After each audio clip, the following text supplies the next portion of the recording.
तो हॉस्पिटल के इन patient department यानी आईपीडी में राउंड्स, यहाँ का माहौल नए मेडिकल इंटर्न्स के लिए काफी स्ट्रेसफुल हो सकता है। कभी महसूस किया है ऐसा? चलिए आज इसी को थोड़ा आसान बनाते हैं। सच सच बताइएगा, कभी ऐसा हुआ है कि सब कुछ पढ़कर आए हैं, लेकिन जैसे ही किसी सीनियर डॉक्टर ने सवाल पूछा, दिमाग एकदम ब्लैंक, कुछ याद ही नहीं आ रहा। ये एक बहुत ही कॉमन फीलिंग है और ये समझना जरूरी है कि ये सिर्फ आपके साथ नहीं हो रहा है। जब स्पॉटलाइट अचानक किसी पर आती है तो थोड़ा घबराना स्वाभाविक है। तो असल में हो क्या रहा है? क्या ये नॉलेज की कमी है? नहीं, असली प्रॉब्लम कुछ और ही है। हमें अक्सर यही लगता है कि शायद नॉलेज कम है या हमें और रटने की जरूरत है, पर असल में प्रॉब्लम ये नहीं है। असली प्रॉब्लम है एक सिस्टम की कमी। राउंड्स में कामयाबी सिर्फ रटने से नहीं, बल्कि एक भरोसेमंद सिस्टम को फॉलो करने से मिलती है। तो इसका सोल्यूशन क्या है?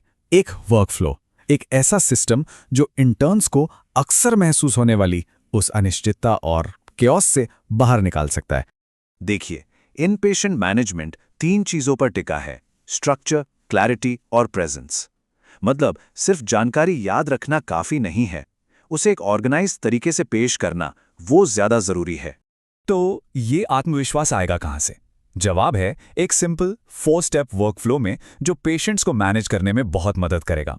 ये हैं वो 4 स्टेप्स जिन्हें हम एक एक करके समझेंगे। इसे एक रोड मैप की तरह समझिए जो हमें प्रैक्टिकल सलाह की तरफ ले जाएगा। ज्यादातर इंटर्न्स अपनी पहली गलती यहीं कर देते हैं। वो फाइल को बस पढ़ते हैं, जबकि उसे रणनीतिक तरीके से स्कैन करना होता है। जब फाइल हाथ में आए तो बस इन चीजों पर ध्यान देना है: मरीज का डायग्नोसिस क्या है, वो कब भर्ती हुआ, क्यों भर्ती हुआ और आज कौन सा दिन है। बस ये 4 चीजें और आपको पेशेंट की पूरी सिचुएशन फटाफट समझ आ जाएगी।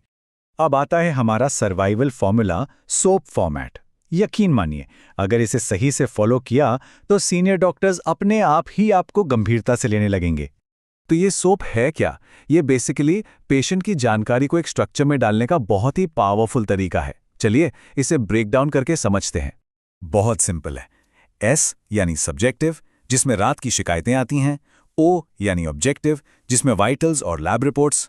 ए मतलब असेसमेंट, पेशेंट की हालत कैसी है, सुधर रही है या बिगड़ रही है। और पी मतलब प्लान, आगे क्या करना है। ये फॉर्मेट एक बिल्कुल साफ तस्वीर बना देता है। ये एक गोल्डन रूल है, इसे हमेशा याद रखिए। सिर्फ ये बताना कि सोडियम 135 है काफी नहीं है। ये बताना कि सोडियम नॉर्मल है या क्यों कम या ज्यादा है, वो असली चीज है। आपकी समझदारी वहीं दिखती है। एक बहुत बड़ी गलतफहमी है कि ज्यादा बोलने से कॉन्फिडेंस झलकता है। बिल्कुल गलत। आपकी प्रेजेंटेशन होनी चाहिए क्लियर, शॉर्ट और शार्प। जैसे, सर, पेशेंट मिस्टर एक्स, 55 साल, day 3 of admission, diagnosis, vitals अभी स्टेबल हैं, रात में कोई नई शिकायत नहीं हुई, लैब्स में इंप्रूवमेंट है, प्लान है कि सेम मैनेजमेंट कंटिन्यू करें, बस।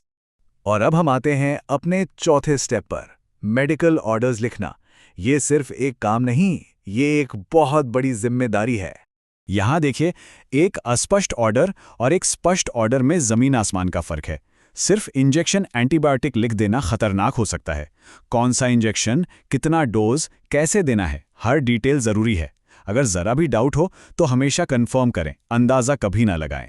ठीक है, तो अब हमने वर्कफ्लो तो समझ लिया, पर यह भी जानना जरूरी है कि कौन सी आम गलतियों से बचना है जिसमें यह वर्कफ्लो हमारी मदद करेगा। ये कुछ ऐसी चीजें हैं जो अक्सर हो जाती हैं, जैसे राउंड से ठीक पहले फाइल न देखना या नर्सिंग स्टाफ के साथ ठीक से कोऑर्डिनेट न करना। ये छोटी छोटी गलतियां आपकी इमेज को तो खराब करती ही हैं, साथ ही पेशेंट केयर पर भी असर डालती हैं। चलिए अब इस पहेली के आखिरी हिस्से पर आते हैं, वो है कॉन्फिडेंस दिखाना। भले ही अंदर से थोड़ा नर्वस महसूस हो रहा हो, पर तैयारी और सही बॉडी लैंग्वेज से बहुत फर्क पड़ता है। ये कुछ बहुत छोटी छोटी लेकिन असरदार टिप्स हैं। फाइल हमेशा हाथ में हो, पेन तैयार हो, सीधे खड़े रहें, शांत आवाज में बात करें। ये सब चीजें दिखाती हैं कि आप तैयार और सक्षम हैं। याद रखिए, हर सीनियर कभी एक इंटर्न था, लेकिन एक कॉन्फिडेंट इंटर्न सबको याद रहता है। और आखिर में ये बहुत जरूरी बात, कॉन्फिडेंस का मतलब ये बिल्कुल नहीं है कि आपको सब कुछ पता हो। इसका मतलब है कि आप तैयार हैं और ये वर्कफ्लो आपको वही तैयारी देता है। तो आखिर में बस इतना ही, सिर्फ सफेद कोट पहनना नहीं है, उसे अपनाना है, उस रोल को जीना है। जो कुछ भी सीखा है उसे लागू करिए। All the best doctor.